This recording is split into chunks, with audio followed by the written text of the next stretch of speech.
So listen, you guys, I want to do something real quick before I kind of get started formally. And this just came to my head. So I want to do what I call like a 1-minute meditation. And here's my ask. And I'm going to introduce myself to you. You're going to get to know my background. I'm one of you. You'll get all that. But I want you to just trust me for a second and just take a minute to just focus on your breathing. Just right now, you know, it's the one thing that gives us life, right? That we pay the littlest attention to. So just for the next minute, if you know, I can kind of see you, but I can't really see everyone clearly. So if you want to just close your eyes for a minute and just focus on your breathing just for a minute. And I'm going to do it with you. And I'm going to tell you that I've had a great morning. I'm in my home. I teach at a university and I just got done grading over the weekend. So I'm on break. So my morning's been pretty relaxed. And I did a writing this morning on being grateful. And this is true life right here for you. And I want you to just think about maybe a space in time in your past or what you want for your future about how you can be grateful. And I was grateful this morning, and this is just the reality for me, and it helps ground me. When I heard the heat come on, true story. You know, it's a little chilly this time of year, and every time I hear that furnace kick on and I feel that warm air come in, it makes me feel pretty darn grateful that I have heat in my home, because I've been in homes where I haven't had heat. I've been in situations where I'm always worrying about whether they're going to shut it off.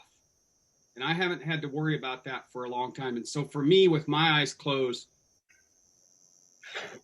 and focusing on my breath, that's what I'm grateful for.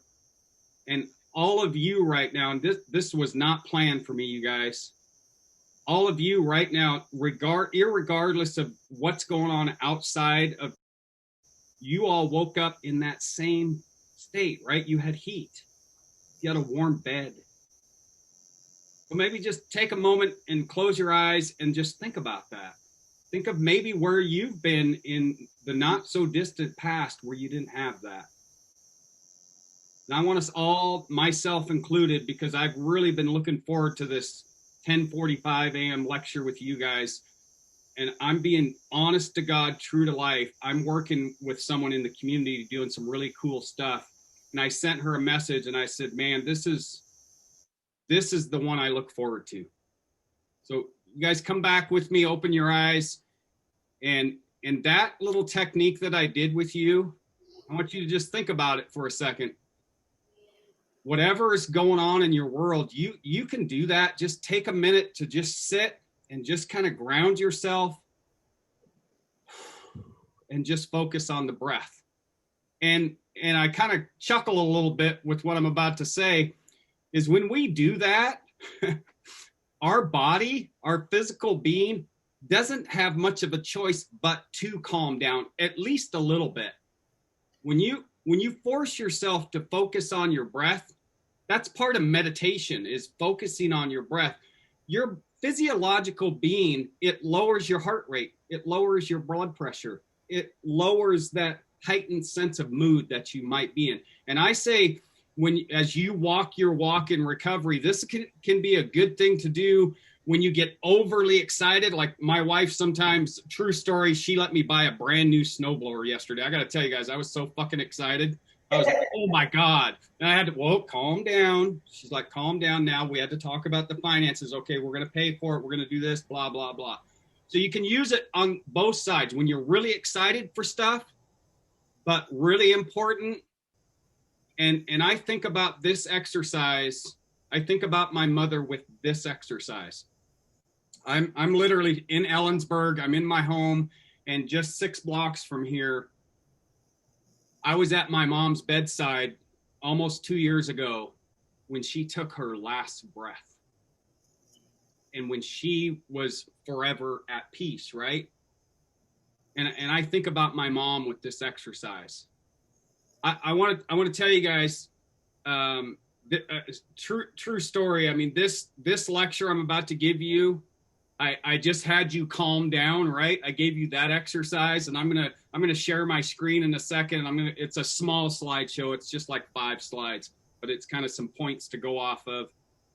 But I'm gonna tell you guys, my goal now for the next 50-ish minutes is for when I get done, for you to walk out of here fired up. No, and I'm serious, fired up to do whatever it is you need to do to get this. And I'm going to share some things with you about my life and the amazing work that I get to do in my life today, both as a professional and as a community member and as a family member. And I'm going to share some really cool shit with you. And none of it, I want to tell you, none of it is to say that I'm better than you or that, oh man, I got all this. No, it's when you see in the slides, it's to say that if this guy can do it, you can do it. Nobody in this room can convince me that you've gone so far down that you can't climb back up. You will not convince me of that. I'm living proof that recovery works, lives change. How many of you are in Tyler's group? Raise your hands. Tyler's group. Raise your hands. Yeah, that's my boy.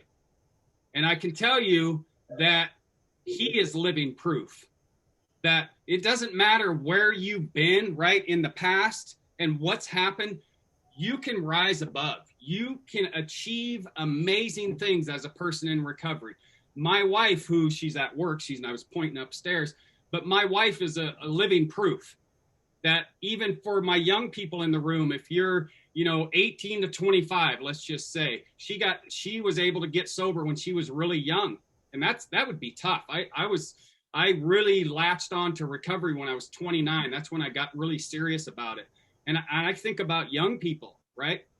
And listen, if you're the old dude in the room, I'm 53. And if you're like, oh, you're just a young kid, I'm in my 60s or I'm knocking on 70s door, I don't give a shit. I don't care. No, and hear me out. It doesn't matter where you've been. What matters is where you're going and what you're doing with the rest. One last little opener.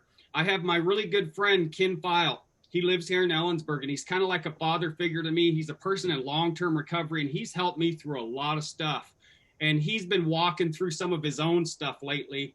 And he's I think he's 70, 71. And you know what he said? He said, you know what? I want to make whatever time I have left the best time I've got. So if you're young, man, you're hearing the old guy say, dude, you got your whole life ahead of you. And if you're older, you have your whole life ahead of you. So I'm going to share my screen and get on track with what I want to talk to you guys about today. And I'm going to share a little bit about who I am and what I get to do in the community that I live in. And then I'm going to get into a couple slides that are things that I'm really passionate about for people in recovery. Can you guys see that on the screen? Now I'm really small and you can see that slideshow. Yeah, good. Okay. So listen, this is it's happening. Seriously, this is kind of my man cave area down here. There's my dog Chiba and my dog Daisy, and see all them bins. I've spent most of this morning just sitting there. Oh, and see that right there? That's Tom Petty's. It's a 7-album set of his unreleased stuff, right? So I've had the music just blaring, and I've been sorting Legos. I did some emailing, and I've just been really thinking about you guys and preparing myself in my mind for this lecture. So I get grounded when I do that, because here on this slide, it says Dr. David A. Douglas. Let me tell you guys something. I'm going to show you the next slide right now just so you can see where I've been. Look on the left. Let me tell you something. I'm a high school dropout, GED, and at 29 years old, that's my last booking photo in Pierce County Jail. So I've been there. I've been in the depths of hell, if you want to use that term. And this is where I'm at now, right? And please know that, and I'll talk about it when I get to this slide that talks about career paths, okay? you don't have to do this, right? There's sometimes I'm like, why did I teach at a university. It's like, oh my God, that's the most dysfunctional family in the whole world is at a university, but I love what I do. So you don't have to do that. I want you to think about, as I'm walking through this lecture, what I want you to think about is, and I have this picture right here on my desk. I have a couple pictures. I have this one. This is one of my favorite pictures of me and my son. And he's about 10 years old, 11 years old in this picture, and we had went on a hike.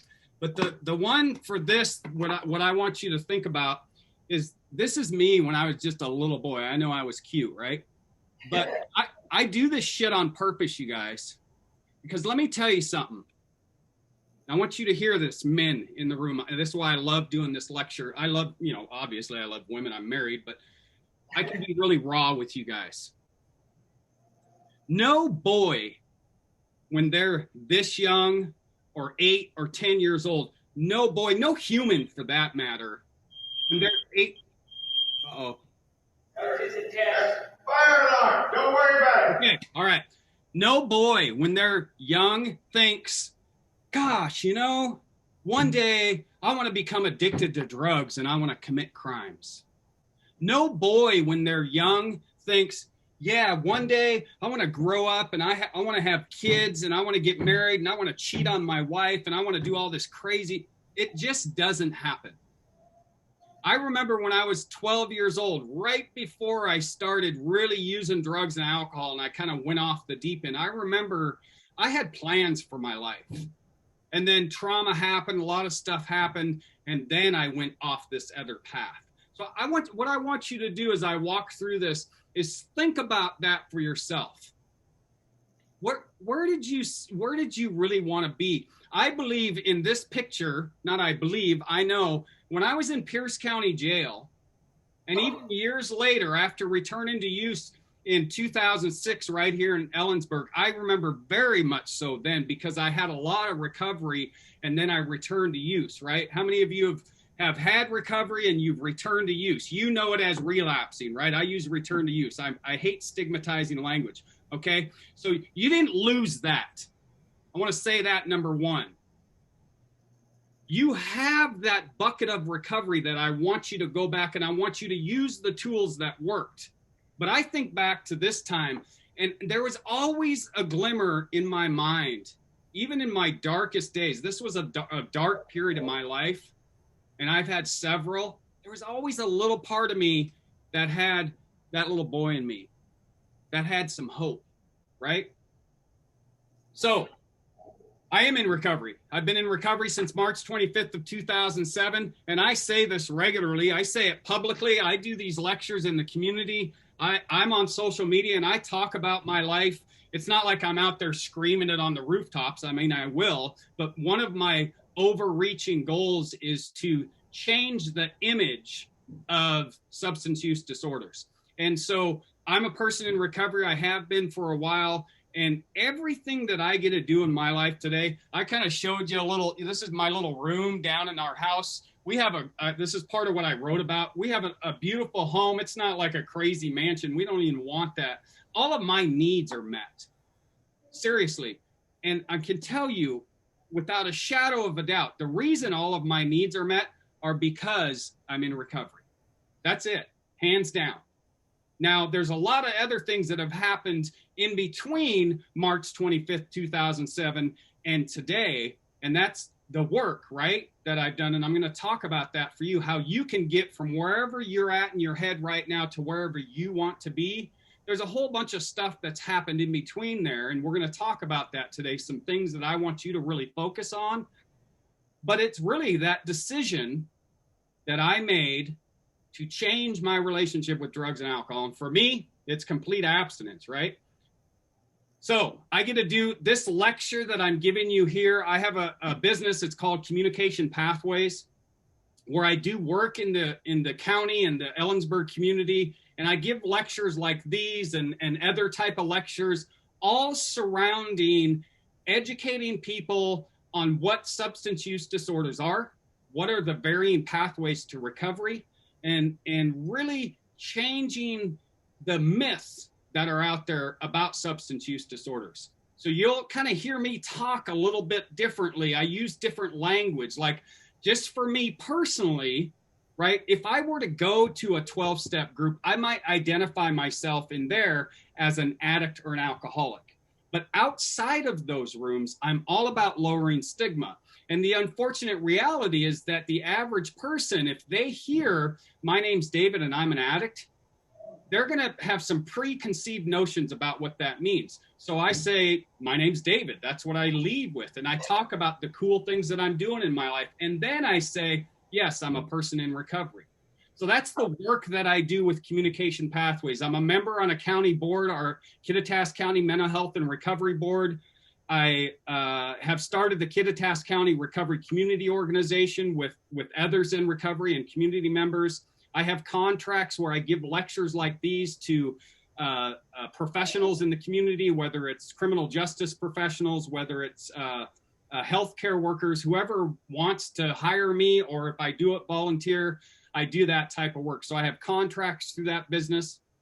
And really, that's half of my life. The other really cool part of my life is I teach at I'm pointing this way because literally my office is about 3 blocks that way. If you know Ellensburg, I'm not far from campus. And I teach at Central Washington University. I love the work I get to do there. It's been a crazy year, but we've adapted. We're doing the best we can with what we have. But it really kind of goes into my work in the community in that I want to help people be the best person they can be, because I have been in some pretty dark places. So with a young person, if they've never been there, I don't want them to go there. So I want to help them. So I have the occasion many times on campus where I'll have students come to me or even colleagues and they say, hey, I've heard you talk that you're in recovery and you're passionate about that. I have a family member, I have a friend, or myself. Can you help me? Of course I talk to them, but my work on campus is primarily in the teaching side of things. And I get to do some cool work as far as being on committees and things of that sort. Now, those two pieces there are really important pieces of my life. Well, partly because they pay the bills, right? When I talked about me hearing the heat come on and go, that's kind of nice, I got heat. Well, it pays for the heat. It pays for us to live in this home. It pays for us to drive the cars we drive, and it pays for the insurance, all of those responsible things, right? And a little bit more, like I was able to get a brand new snowblower. That really excited the shit out of me. And here's the really cool thing. You ready for this? It's all electric.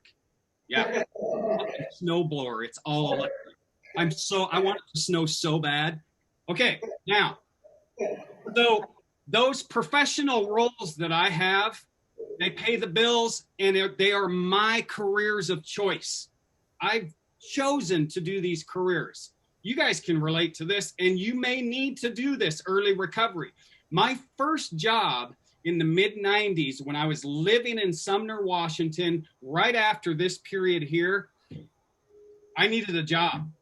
And I carried the moniker of a convicted felon for 15 years until I was able to go back to the courts and have my record vacated. I carried that moniker. I carried that stigma. I didn't let it stop me. But it was kind of tough to get jobs. So my first job in recovery, it's still there, was at a Subway in Sumner, Washington. You know what? And I remember thinking, because I'm a veteran from the military, and I was a fairly functional alcoholic and pot smoker for years before I really went off the deep end with crack and methamphetamines and all of that craziness. And I remember brand new in recovery in the mid-90s, right after this booking photo, I remember thinking, God, I'm working at a fucking Subway? This is what I'm doing? And people helped me to shift my mindset. This, what I'm giving to you, was given to me in my early days by this guy. His name's Bob Moad. He's since passed on, and I went through this program, and we used to have to watch his videotapes. This is back in the old days, right? Mid-90s. And we would watch every morning these tapes, and he would talk about some of the things I'm talking to you about. I'm really passing on what he gave me. And it's about, he's like, you know what? It doesn't matter where you've been. It matters where you're at right now and where you want to go. And that really helped me during that time that I was working at Subway go, you know what? I got a job. It's paying some of the bills, and I'm going somewhere. I have goals. I have a plan. So I was the best damn sandwich artist they ever saw. Serious. I went to Pierce College in the mid 90s because I wanted to be a counselor, right? I've been a substance use disorder professional in my past career, and I was a cook. I grew up in restaurants. Cook was always a job I could get. And you know, in the restaurant industry, while it can be a tough industry, especially early recovery, I did it, right? I had my support outside of the restaurant, so it didn't affect me inside. I had a good boss, and it was a job. I did what I had to do to get to where I wanted to go. So these careers that I'm doing today are things that have happened over a period of literally years, right? It's been a progression to where I'm doing, seriously, you guys, this shit that I do, I some of the things I do are like, oh my God, that's anywhere. It's like, really, I got to be on this committee with that person, and we're talking about that again. Of course. But no, overall, I'm fortunate. But here's the real important roles for me. And those are the ones that you see on the bottom of the screen. And I want to pause for a second and before I talk. I want you to kind of just ground yourself again and focus on the words that you see on the screen in front of you. And that is father, husband, uncle, brother, friend, whatever they are for you, nephew. I know it sounds crazy, but I'm a grandfather. I have 2 amazing grandchildren that come to my home. They're going to come up. You know, I've been organizing all the Legos, which I love, and they're going to mess them all up, and I'm going to love it, right? But I'm a mentor to people in the community, to young people. I'm a friend I'm a true friend. Here's the deal with these. I want you to think about this for yourself, and I think, men, you can really hear this. How many of you, and I can see hands go up, how many of you have kids outside of this side of Jotzi? Good. How many of you have a significant other? Keep raising your hands up. Keep them up. How many of you have a mom? Yeah. How many of you are an uncle? So I can keep going, and you know what's going to happen, right? Every hand's going to go up because every one of you, myself included, have one or several of these roles. And here's the really, really cool thing about getting busy in recovery. I'm going to talk about getting busy right there on that slide. Here's the really cool thing about getting busy in recovery is I get to truly participate in these roles. I want you to soak that in for a second. I get to truly participate in these roles. My son, he's some of your counselor, me and him, I'm going to be honest with you, I got some chills going through my bones right now. We're closer than we've ever been. We're closer than we've ever been. And it's because of recovery. And it's because both of us, right, have been willing to do what's needed to make that relationship what it is today. Me and my son talk almost every day. If we don't talk on the phone, we text each other usually almost daily. I can tell you it didn't used to be like that. And if you think about your own relationship with your own children, it might not be where you want it to be. Because of recovery, I get to fully participate in being a father to my son. I am an actual, and some of you will relate to this, I'm an actual husband in all ways. And here's what I mean. I don't cheat on my wife. Again, because I was a chronic cheater. That's what I did. It's like, whatever, right? I had that attitude. No, unacceptable. I am a faithful husband to my wife. We communicate. And Tyler, if you talk to Tyler, after this, if you think because I remember, it just hit me. I remember being in treatment. I went to Olala. Anyone been to Olala on the west side? I've been there twice. That was just where I went. And I remember one guy came out, and it kind of reminds me of myself now, and he talked about his life and how fucking cool it was. I was like, oh, whatever, dude. You're so full of shit, right? So do this for me. Verify the shit I'm talking about. You can talk to Tyler. He's pretty real. But I am a husband to my wife today. We communicate. We talk about the big 3 in relationships that are vitally important to talk about that oh my God, I wasn't going to talk about finances. What? You mean that I should call my wife before I spend that type of money on a snowblower? Oh no, I do what I want. I'm my own man. No, that's bullshit, you guys. I'm a guy's guy. I'm a man's man, right? Trust me, when I get in my biker gear, I ride a motorcycle. You see that up there? You know what I was able to get today in July? I was able to get my Indian. It's an amazing machine, you guys. It's literally sitting right out back. It's covered up. She's tucked in for winter. But there was a conversation that happened with that purchase. There was a conversation that happened. Those things are normal in relationships, and I get to participate in those things. And notice the words I'm using. I get to do these things. I don't have to. I get to.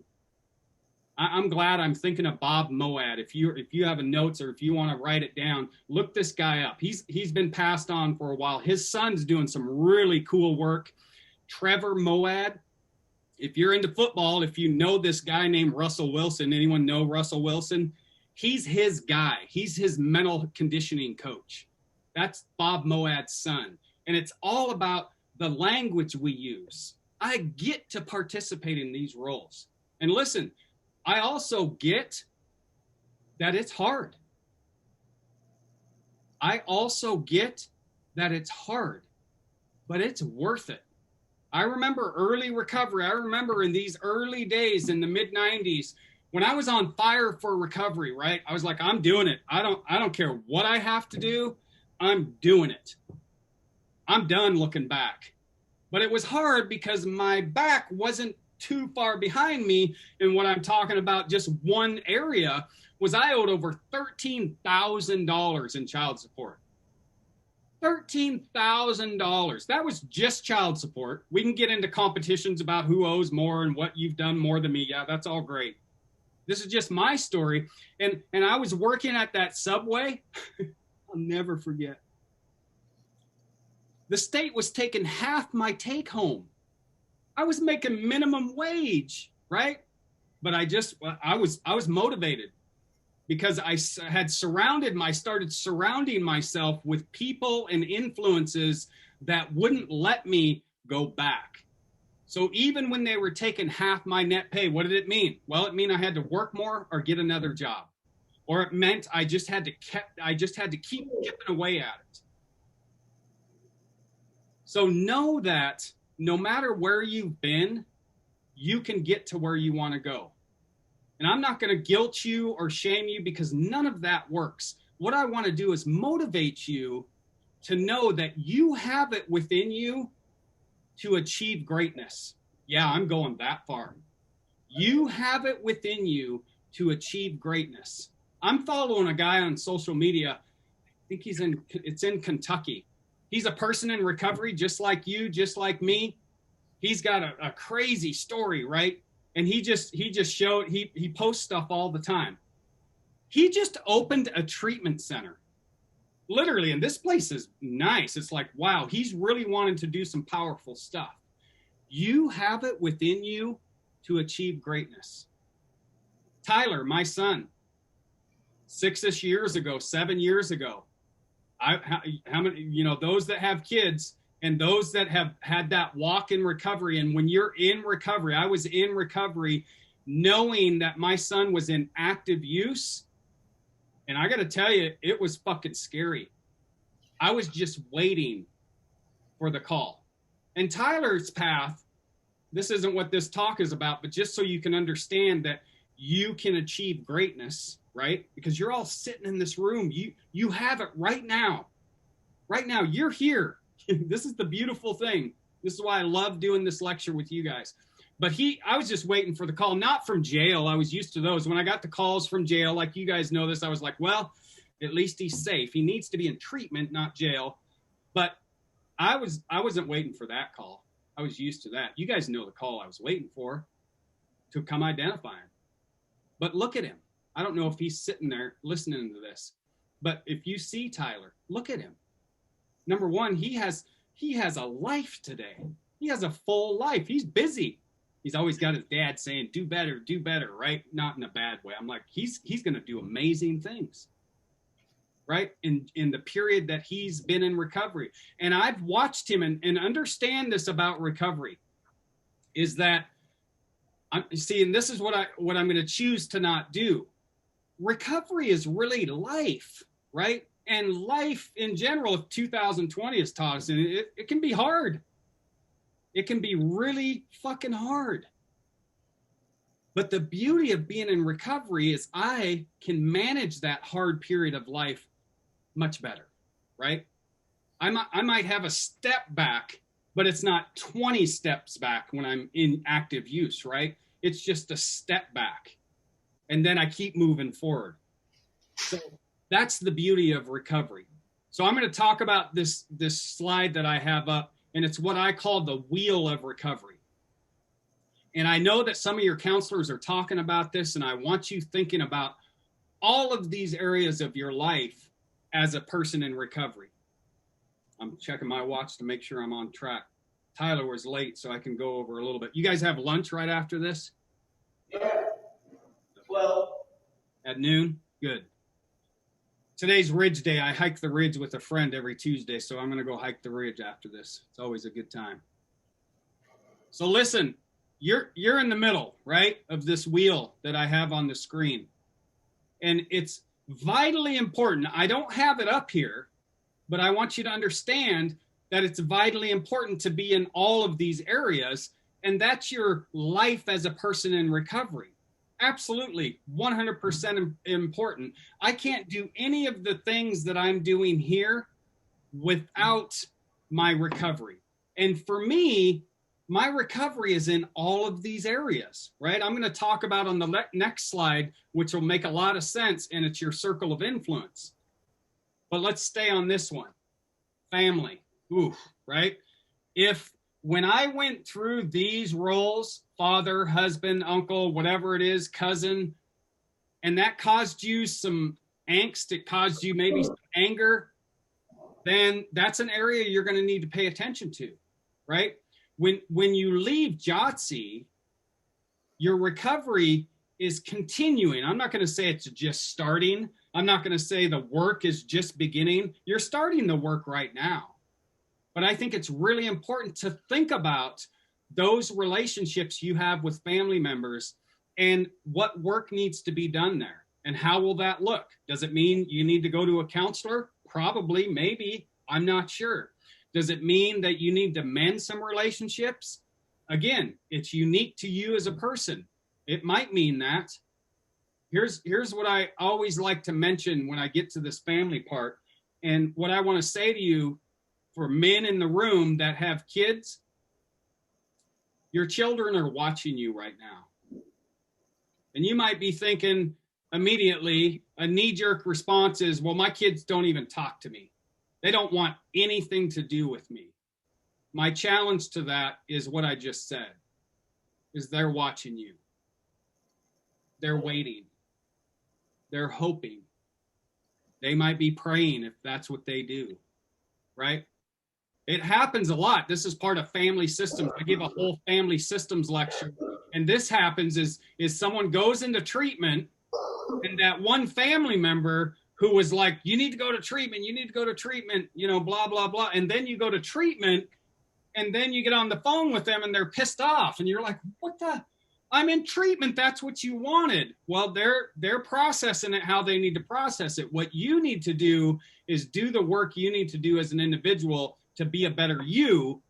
And that situation will probably work itself out, but it might mean that you need to go to counseling after treatment with that family member.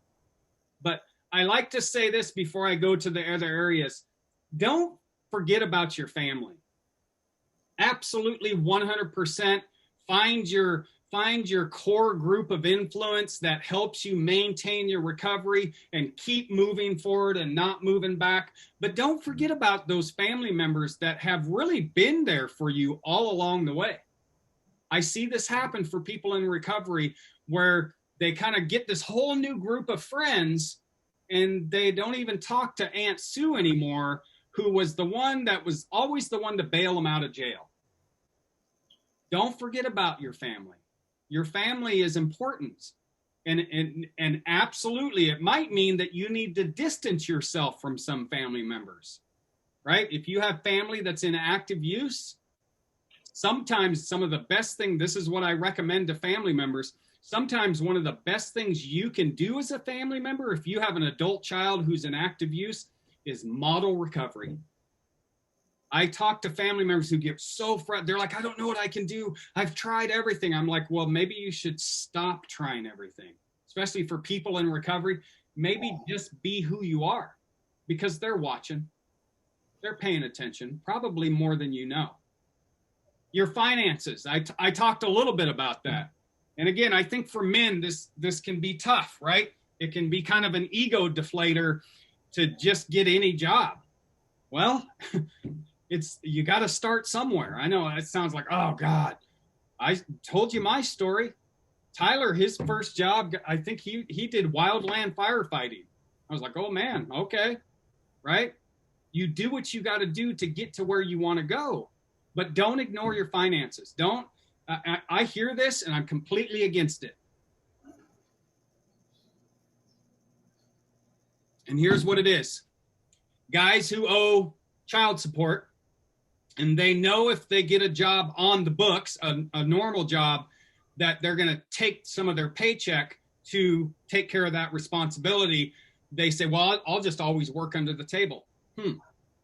Is that really being a true father to your child who didn't ask to come into this world, right? And again, I'm not saying this to guilt you, but it's really about having a true relationship. I can't tell you how good it felt. And it took literally years for me to get to that point. How good it felt when I got that letter and when I saw on the statement, balance zero, that I fulfilled my obligation. And it didn't matter what I thought or didn't think my ex-wife was doing with the money.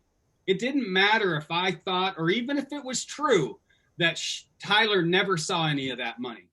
That didn't matter. What mattered is I took care of my responsibility.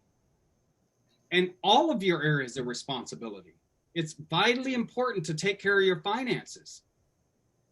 If you want to get somewhere, right? And unfortunately, we live in this society where we have to work, we have to have jobs, we have to have an income, we have to pay our debt, right? I can tell you, I'm sitting here in my home pretty comfortable where I'm at in life. And it's because way back when, even 12, 13 years ago, right here in Ellensburg, when I returned to use, I learned for myself that, nope, that's not going to work. I need to get back into recovery. I had debts then that I had to pay. And so you chip away at it. You do what you have to do to get to where you want to go. Get involved in the community you live in. This is my kind of public service announcement. And this is the work I'm doing in this community. I just scheduled to do a lecture to healthcare professionals that work at our biggest doctor's office in Ellensburg. And my lecture is going to be all about lowering the stigma surrounding substance use disorders, and even for people in long-term recovery. And it really all stems from the drug war. The drug war has been a massive, over $1 trillion failure. It's not helped get drugs off the street. What it's really done is helped ruin families, right? So that's just part of the work I do. I need you, this is my ask for you, is to, right, do what you got to do to get, you have gotten recovery, you're here, okay? Whether you're day 1 or day 14, it doesn't matter. You're here. Stay in recovery, do the work in these areas, get involved in the community you live in. Get on a board. Get involved in your local recovery group. Get involved volunteering. Show the community you live in that recovery works. That's what we need more of. I know there are many more people in the community that are in long-term recovery, but because of the misconception that they should be quiet about that and not tell the world that recovery works, we still have this drug war going on. I imagine a world where the over 25 million people in recovery spoke loudly about the power of recovery, the drug war would be over.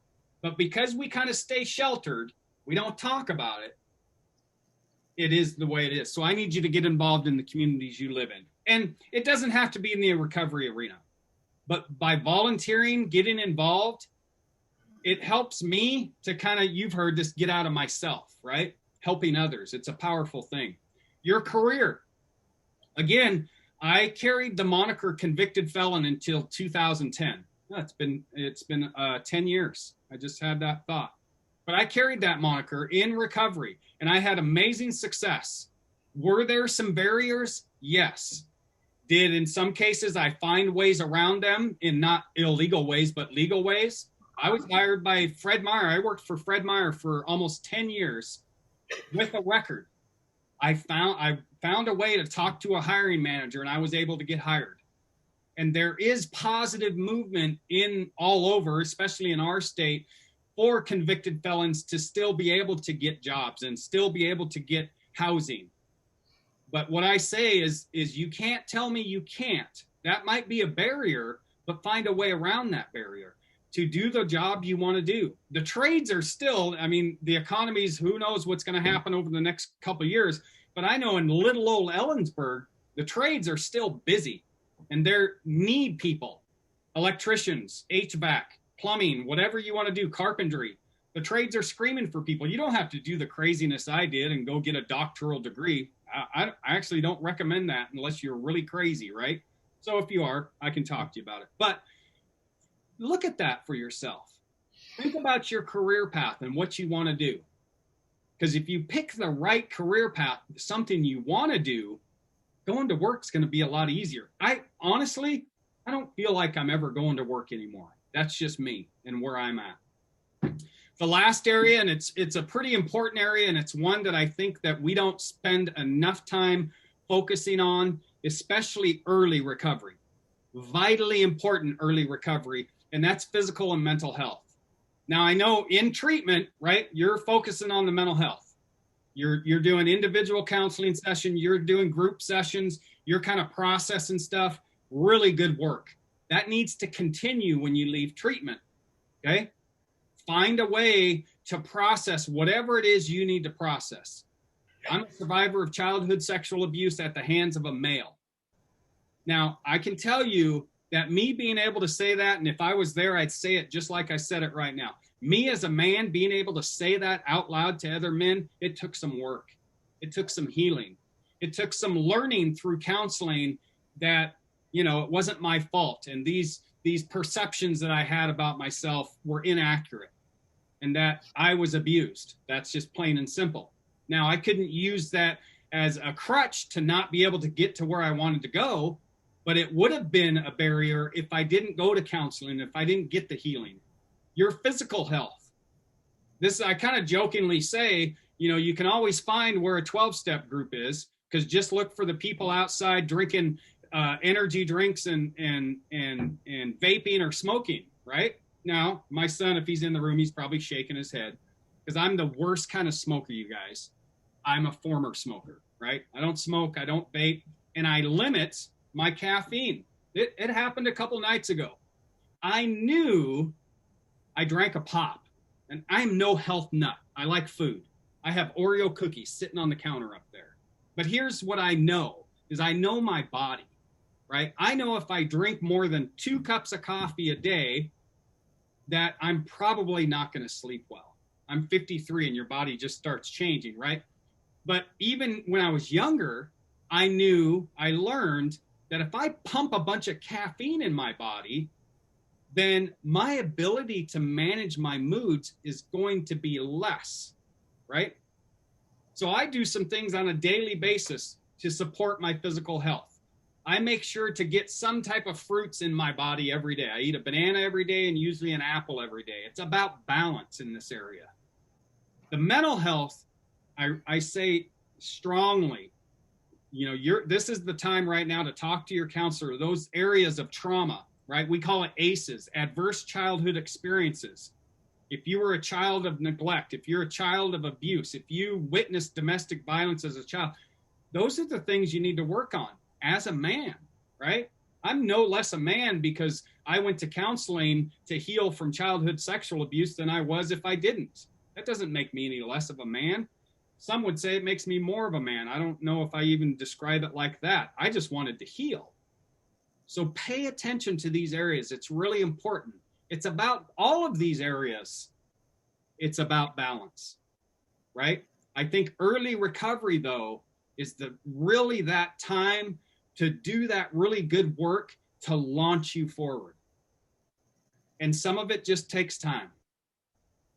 The next area I'm going to talk about is something that I'm just as passionate about this stuff, but as an individual, for me, this is really important. And the basics of what I'm talking about is who I surround myself with in my world, who I'm allowing to send messages to my brain. I can't tell you how important it is for you to think about that as a person in recovery, for you to think about that for when you leave Jotzi and you start engaging with your recovery community or your church or your family or whoever. I don't care who it is. I choose on a regular basis to only allow people to send me messages that are going to help me keep moving forward.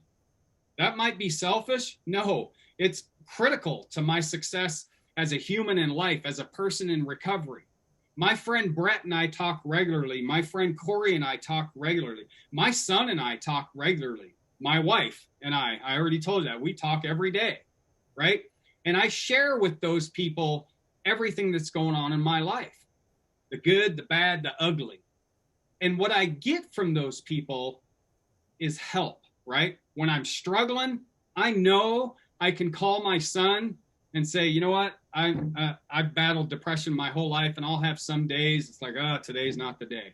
And I'll call my son. I'm like, I'm just struggling today, son. And he knows, because he knows me. He won't be in son mode. He'll be in friend mode.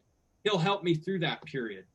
The work I do in the community, I said Brett is a friend of mine. He's one of our county commissioners. He and I do a lot of work trying to help people find a pathway to recovery, doing a lot of other type of work in the community. But he's also a close friend. And I talk to each of these people on a regular basis, right? On a regular basis. And this is critical. This is important for you to really pay attention to, because I see this happen, is that if you're not talking, if I wasn't talking to Brett regularly, or my son, say, regularly, I can't expect that when I'm in crisis or when I'm struggling, that I'm just going to do that knee-jerk thing and call them. If I'm not doing that normally, it's definitely not going to happen when I really need to be able to do that. So think about these different areas of your life and find someone that can be a mentor for you, that can support you, a career mentor. If there's a career you want to get in, I tell students on campus, I tell people in recovery, go find someone that's doing that job. Ask them if you can talk to them about it. Ask them if you can meet once a week just to learn about what they do. This is what I tell young people on campus, and you guys know this. People in recovery are pretty wise to this. The best ways to get jobs is networking. It's not what you know, it's who you know.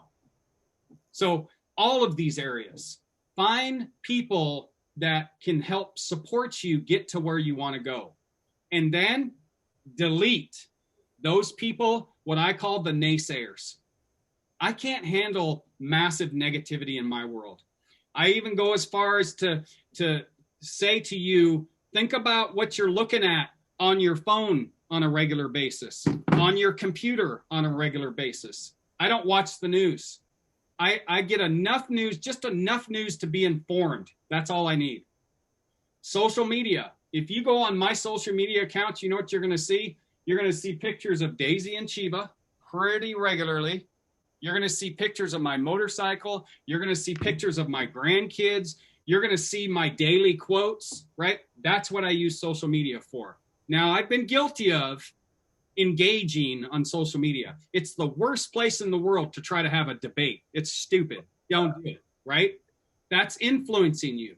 So think about all of these areas for you as an individual, what I call your circle of influence. It's vitally important to pay attention to these areas.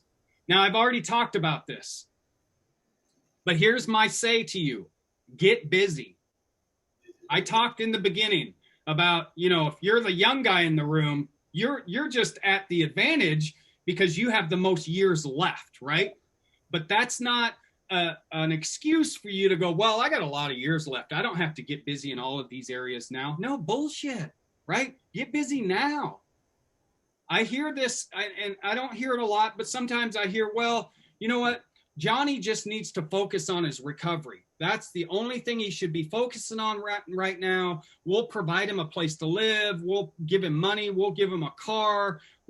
Johnny just needs to focus on his recovery. That's not helping Johnny become an individual who can support himself in the world. I say get busy, get a job, even if you don't need to get a job, right? Get a job. Find something that you're passionate about. Find a career path. Go to school. Go to a trade school. Pay attention to the family that you have, the kids that are out there. Try to mend those relationships. I should put health at the top because health is so important. This grill that I have, I've had thousands of dollars done with my teeth. And I can tell you early on, it was scary as hell going to the dentist because I had meth mouth, right? That's scary shit. And I just thought of this. I'm proud of my son. He said it to me. He went to the dentist last week to get his teeth cleaned. It was like, oh, yes, right? Preventative health. That's what you'll get to, where it'll just be a habit. Now, yep, I need to go talk to the doctor. All the way from, I remember the mid-90s when I went to Pierce County Health on Pacific Avenue to get an HIV/AIDS test. I was scared shitless. But you have to step into those fears so you can get to the place of, it's normal that I'm going to go to the doctor. It's normal that I'm going to go to the dentist, right? So pay attention to those areas. And I talked about the finances, and that goes back up, get the jobs you have to get for now to get the job you want in the future. So getting busy is vitally important. And the last thing I'm going to talk about before I close this up, and I'm going to open it up for questions, is this red word that I have on the screen, and it's got a line through it. And I always save this for last because if I threw it up right at the beginning, I think it would be taken wrong. And I want to say this. The man that sexually abused me, he's at fault for that, right? I was a victim. He's a predator. I don't even know if he's alive anymore. I don't check anymore. But he's to blame for that. If you were raised in an environment and you got hit and you got abused, those adults were to blame for that stuff that happened. You should have been protected as a child. But here's what I'm saying with this word blame. And I get it because there are even times now where I can get frustrated with systems, right? I work in the largest dysfunctional family in our county, and it's at Central Washington University. Oh my God, right? So I get frustrated with that system at times. But I remember being what I call, and this is different kind of systems. I love Central. I love helping students. I love the work I get to do. Every job you have, there's going to be frustrations. But here's what I'm going to talk about. How many of you are system involved with Department of Corrections? Raise your hands. Yep. How many of you are system involved with DCYF, with a family situation? Raise your hands. You've had a kid taken. You want access to that kid. There's some type of barrier, some type of system stopping you from get to that kid. How many of you are court involved, meaning like myself, I owed Pierce County courts, King County courts. How many of you are system involved that way? Good. And it sucks. It does. I had to call Pierce County Alliance every day, Monday through Friday. And if my color came up on the phone, which was orange, I'll never forget my color, I had to find my way to get down to Tacoma Avenue in Tacoma, right by McDonald's. It's still there. And I had to pee in a cup. And I had to pay, I think it was $10 to pee in that cup. I used to get so pissed. I was like, if they want me to pee in a cup, they can come to my house. And I think it was someone in recovery who said this to me, and I give this to you today. They said, you know what? I hear you. It sounds really frustrating. But they said, here's what I want you to do. Do whatever you got to do to get out of that system, and then stay out. And I don't know why, but in that time and space, I heard that. And so it helped me to really keep moving forward. You know what? I would go in there. I'd be like, all right, I'm getting on the bus because I didn't have a license and my license was suspended. I had to pay all those fines back. I got on a bus or I got on a ride. I'd pay my $5 or $10. And I didn't worry when I peed in the cup because I was in recovery, and I smiled and I said, have a good day. I did that for the 2 years or whatever it was I had to do it. And then I was done, and I've never went back, right? I paid all of the money to the courts that I owed money to. And because I was in recovery, I didn't commit crimes anymore. When I got my license back, I got insurance, right? So that if I did get pulled over, I had a license and I had insurance. No big deal. I just get a speeding ticket. But the thing is to take blame out of your vocabulary. Take it out of your vocabulary in a way, just own where you are right now. It might not be the prettiest situation. Take kind of stock of what you need to do, even writing it down. My second wife really helped me with the financial piece of my life. That's the one thing I'm appreciative of her for, is that she helped me create a budget. I didn't know how to do a budget. Now I live by a budget, right? My wife and I are in sync with our finances. We have a budget. It's lined out. I did that in early recovery with all the fucking bills I had. And I would send the courts $5 if that's all I had. But it showed them effort. And when I was in that mindset, I was taking blame out of it. I was just owning my lot, my scenario. It was really helpful for me to just continue moving forward. And that's my ask for you. That's my other ask, is to think about all of these areas and how you can change your life so that you can have the life you want rather than the life you have to have.